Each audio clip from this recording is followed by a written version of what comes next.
In 1949, George Orwell described a world where people would willingly allow screens to control their lives. A world where screens watch them, shape their thoughts, and quietly influence the way they live. Just 70 years later, that screen now fits inside our pocket, and its name is TikTok. It feels like you are shaping your own feed, but in reality, that the feed is shaping you. You are not searching for content.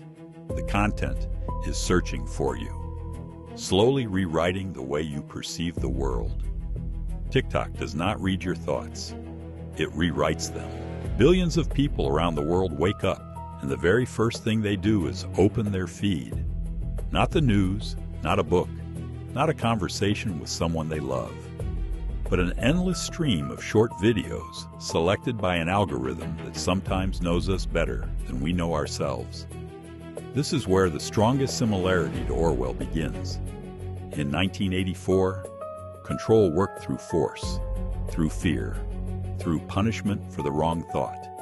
It feels like you are choosing what to watch. But with every swipe, TikTok collects even more data.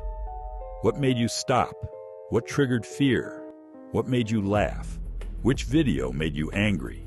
And which one kept you watching until the very end? You only see the thoughts that amplify your emotions, only the perspectives that hold your attention, only the conflicts that provoke a reaction. Orwell warned that the power of the future would not simply control information, it would control the very way a human being thinks. And that is exactly what TikTok is doing today. But TikTok may only be the beginning. If Orwell described the control of information, then the next stage is the control of reality itself. Deepfakes, AI avatars, fully personalized feeds. A different truth for every person, a different version of the world, a different enemy, a different political reality.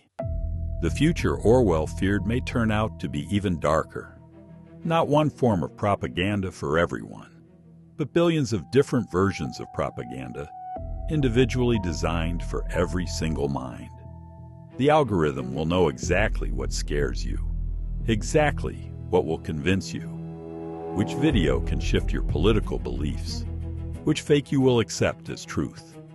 And when that happens, control will no longer need censorship, because every person will be living inside their own artificial reality.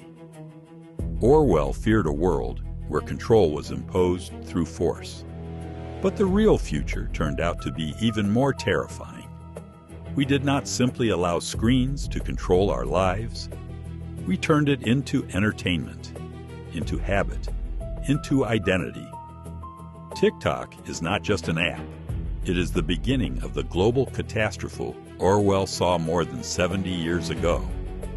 Only now, it did not arrive in the form of dictatorship. It arrived in the form of an endless swipe. And the most terrifying part of all this is not even that TikTok already controls the attention of billions of people today.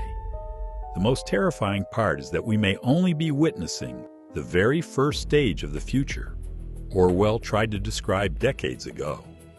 Because TikTok is no longer just an app for short videos. It is a model of how an algorithm can study a human being down to the smallest detail. Today, it decides which video you will see next. Tomorrow, systems like this will decide which news you accept as truth, who you vote for, who you fear, who you hate, who you choose to see as a hero.